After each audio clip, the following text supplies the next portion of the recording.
All right, buckle up, folks. We're diving straight into the heart of darkness with Daredevil. The cover itself is a striking image of the man, or should I say woman, without fear.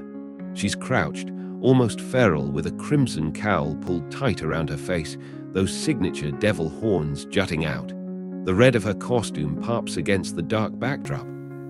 She's got a serious case of the I'm not messing around face, lips pulled back in a snarl, and her eyes, what little we can see of them, are filled with a fiery intensity. She's wielding those wicked-looking sighs, the light catching their sharp points. And if that isn't enough of a visual feast, the dark shape of Daredevil, in full shadow, looms behind her with what looks like streams of blood flowing down. And above them all, the city skyline watches, an indifferent witness to the chaos that is sure to unfold.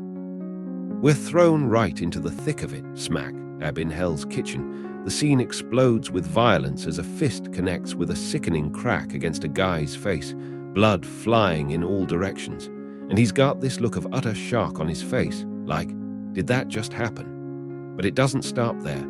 Another guy has his wrist twisted with an audible snap, a reminder that our vigilante doesn't pull any punches. Down below, we see a full display of her acrobatic fury. She's leaping, kicking, and dodging like a whirlwind. A foot slams into another thug's face, punctuated with a powerful whump, sending him sprawling back. And all the while, a voice narrates, musing about the origins of the name Hell's Kitchen, and you can't help but think, well, this panel is definitely living up to the name. The action continues, and this panel goes vertical. Daredevil is like a red-clad missile flying through the air, while one of the thugs yells "Whoa" in surprise, mid-fall, a gun flying from his grip. Then he's yelling at the top of his lungs as he goes tumbling down, while the narration continues to explore the legends behind Hell's Kitchen. Meanwhile, our hero is using her size to grapple and swing, with a paff and a tang as the weapon makes contact. Then we see the thug's feet, with a toink as his feet impact something, probably a wall. The scene ends with a close-up of the thug, his face contorted with terror, hanging upside down, begging for his life, and the hero staring down at him. She calmly assures him that he'll live, ending the scene with a "you'll live," confirming that she is, at least, not a killer. The scene shifts from the streets to a clandestine lab, a kitchen of a different kind. We've got a whole crew of figures in full hazmat gear, hunched over tables, cooking up something nasty. This is where the true meaning of the kitchen is explained. There's a guy in a suit pacing around, urging them to hurry up and get the product moving, reminding us that there are dealers waiting. It's a hive of activity as they mix concoctions and bag up the drugs, ready to be pushed onto the streets. The narrator's voice takes on a hard edge, "my streets," we hear, indicating that she's not going to let this go on much longer. Then the camera zooms in on her sigh, resting ominously next to a piece of their equipment as a voice declares, it's time they're taken out, like the trash they are. A very deliberate smash occurs as the sigh makes its way into the equipment, ending the scene. Chaos erupts in the lab. Daredevil is a whirlwind of motion, her red costume flashing as she takes down the hazmat-suited goons with a mix of kicks, strikes, and acrobatic maneuvers. The sound effects fill the air, shulk, whump, HOK, gah. One of the goons yells 8% and $you, Daredevil, showing she got their attention, while the narrative mentions that they are quite pathetic and asks, who hires these guys? There are multiple Daredevils, as it seems she might be fighting an army of her own copies. A couple of the red-clad figures are seen with size, while a couple are kicking, dodging, and attacking the goons, some even falling to the ground with a KRCH, while others are yelling ARG. Blood flies, equipment is smashed, as they don't have any fighting skills, it seems, except for one with a knife, a detail that the narrative focuses on. Our narrator makes it clear she's not out to kill, but she's not pulling any punches either, making it clear that she's going to make them regret what they did, while she thinks to herself, yes, I'm forbidden to kill, but I can make them wish they were dead. The panel ends with a reminder of the brutality of the fight as the lab goes into a state of pandemonium. Things are heating up, literally, the lab is going up in flames as some of the equipment catches fire, with flames engulfing the lab. The thugs are scrambling, trying to escape, yelling, "Oh, help, and let's get the hell out of here." But they're not getting away that easily. One of them manages to yell, "Help me," as they are getting pummeled with a loud whack. Daredevil doesn't even look winded. The narrator adds a touch of dark humor, stating great before delivering a lesson in safety with "This is why you don't play with open flames." She's got this cold, steely look in her eyes, the sigh in her hand, ready for more, with the sound of the fight happening right next to her as she finishes the panel. The action is relentless. Daredevil continues to dominate. With her acrobatic style, she tells one of the thugs to hang on before kicking them. The narrator notes, you can see their priorities as they try to protect the product as the lab is burning down all around them. Some are now engulfed in flames, screaming, "Ah, it burns. Someone put me out, someone," while a container is being kicked and goes crashing with a crash. In the next panel, we see a liquid splash out with a loud splash, accompanied by a defeated "Oh hell" comment.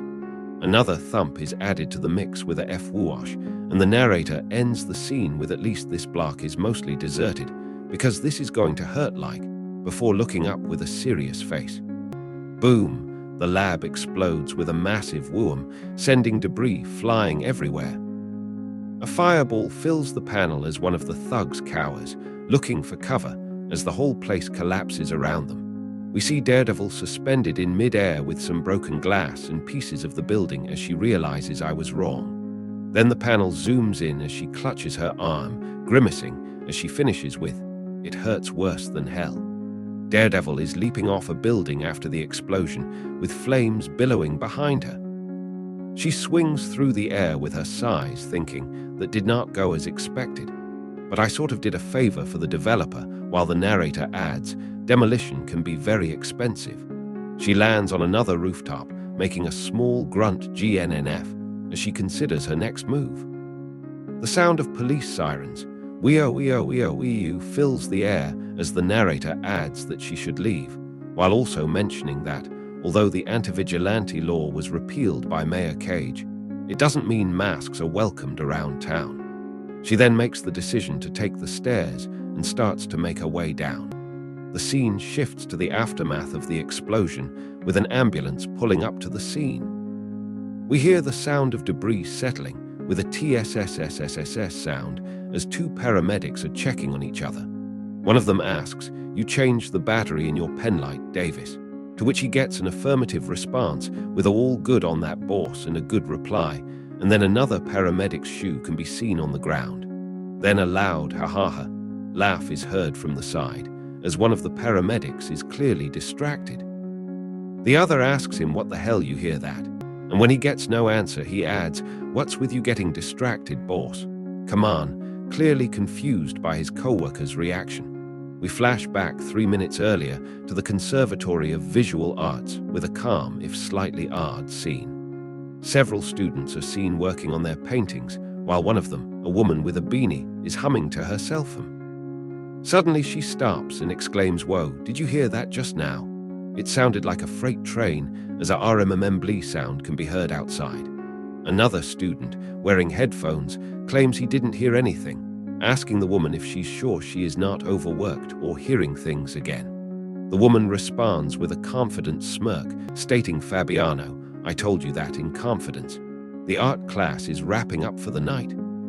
The guy with the headphones is saying goodbye to the woman with the beanie, stating that he is heading back to the dorm and asks her if she is coming, to which she responds that she'll catch up later. One of the other artists is seen telling the group that he is just going to finish one last line, and then he is done, before he sees the painting by the woman with the beanie and asks, "Here." The painting depicts a grotesque figure with blood splattered across its face. Another artist then tells her, while looking concerned, "So, Morgan, it's just you and I." And what do we have? "Morgan, are you trying to recreate Goya with this?" I know it's considered public domain, but before he gets cut off by her response, it captures the feeling of a lack of control over our own lives. We're like serfs in this modern world, doing everything we can to survive, just for someone larger to come and gobble everything up. The art teacher is clearly concerned, and is seen telling the woman with the beanie, Morgan, a beautiful, young woman such as yourself shouldn't be feeling such angst and anger. You have your whole life ahead of you. Art is meant to make people feel something. Morgan responds with a while the teacher continues, we are feeling something. We're feeling despair. But does it have to come out in your work? Don't fill your work with so much misery. Before she cuts him off with, this is what happens when all women do is listen to true crime podcasts, and points her finger outwards before adding, look at this pompous ass, and then asks, what the, as she seems to be seeing something. In the next panel, the woman with the beanie is now covered in a transparent blue hue, as she is thinking they get such thoughts in their heads, while a ghost-like figure with blood splattered on it speaks next to her, yes, Morgan. While the panel ends focused on her, clearly disturbed. The art teacher continues to speak, saying, I do hope you are not listening to this poorly thought-out critique of your work. It is true that those who cannot do, teach before adding, you put your soul onto that canvas.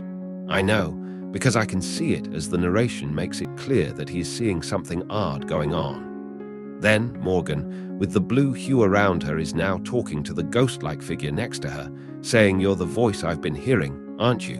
To which it replies, yes. She then asks, who are you? And the teacher seems to try and reason with Morgan. He does not have your vision, Morgan. He surely does not have your courage. The figure responds, I am your mentor, your muse, as Morgan starts adding detail to the painting and a voice narrates, and you know what you need to do.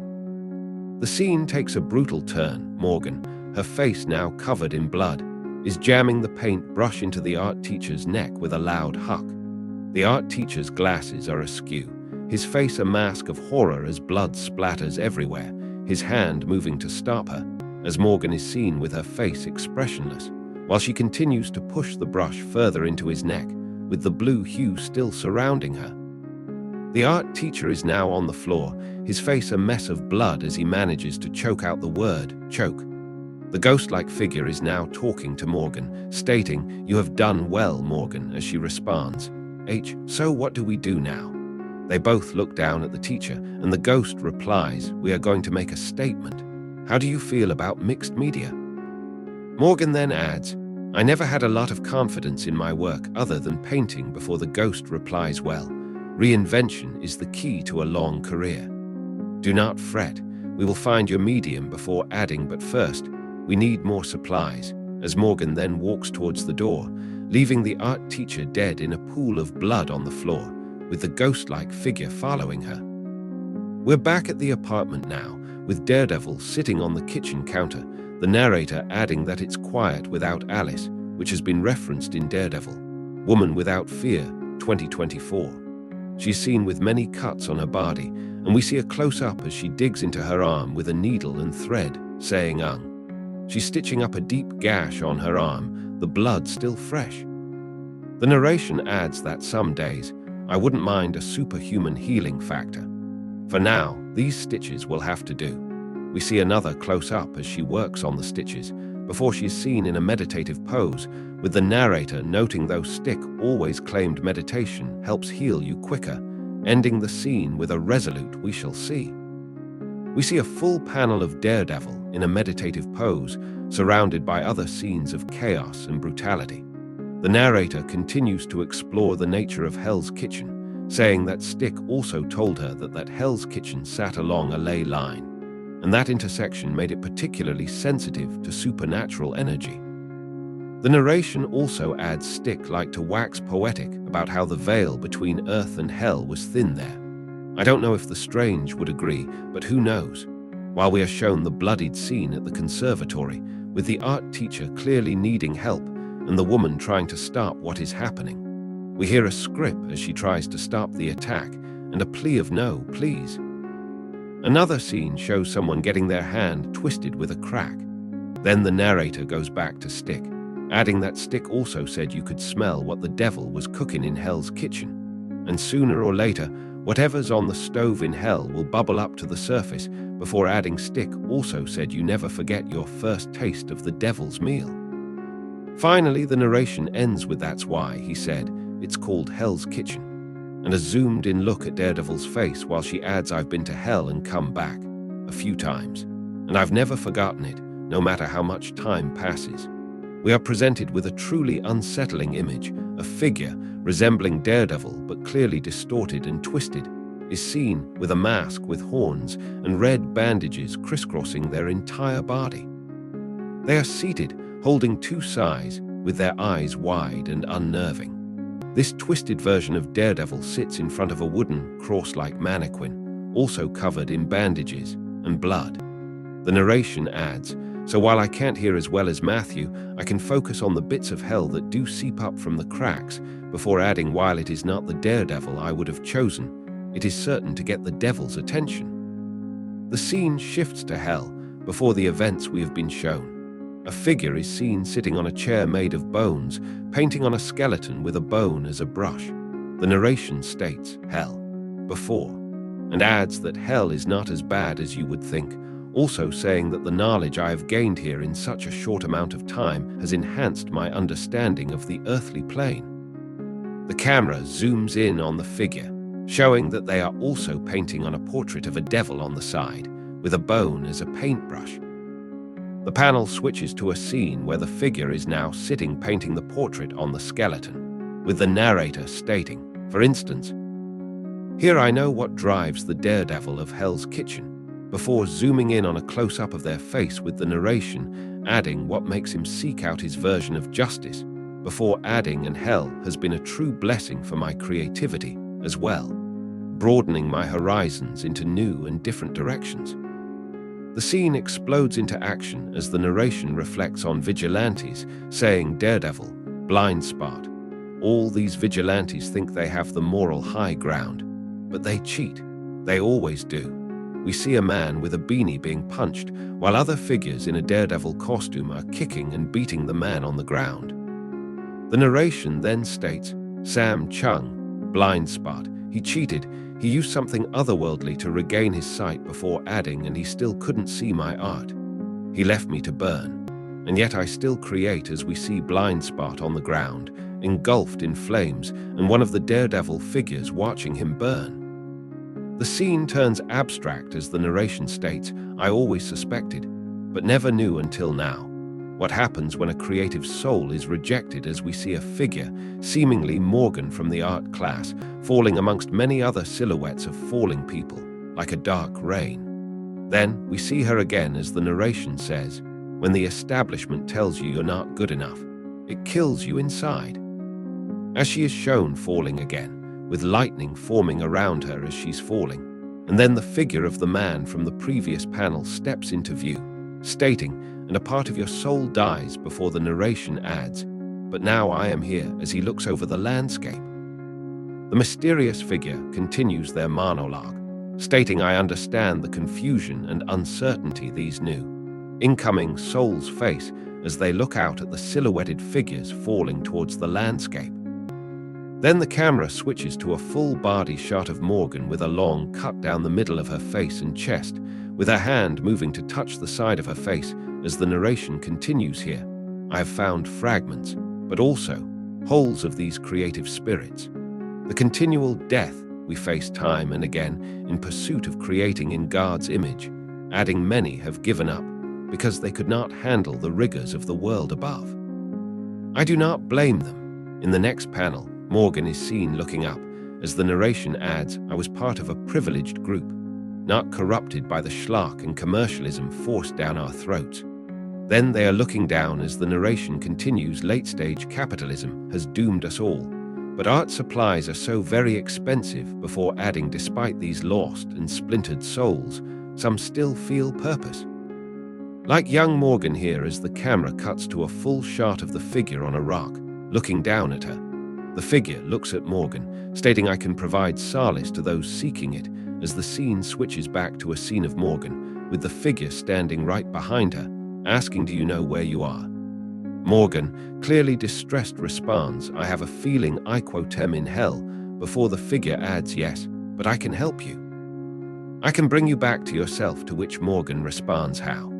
The figure replies, "Through your portion of your body's living, creative solely can reach the rest of you on the surface," before they continue, "I can make sure that your corporeal form reaches its true potential as an artist."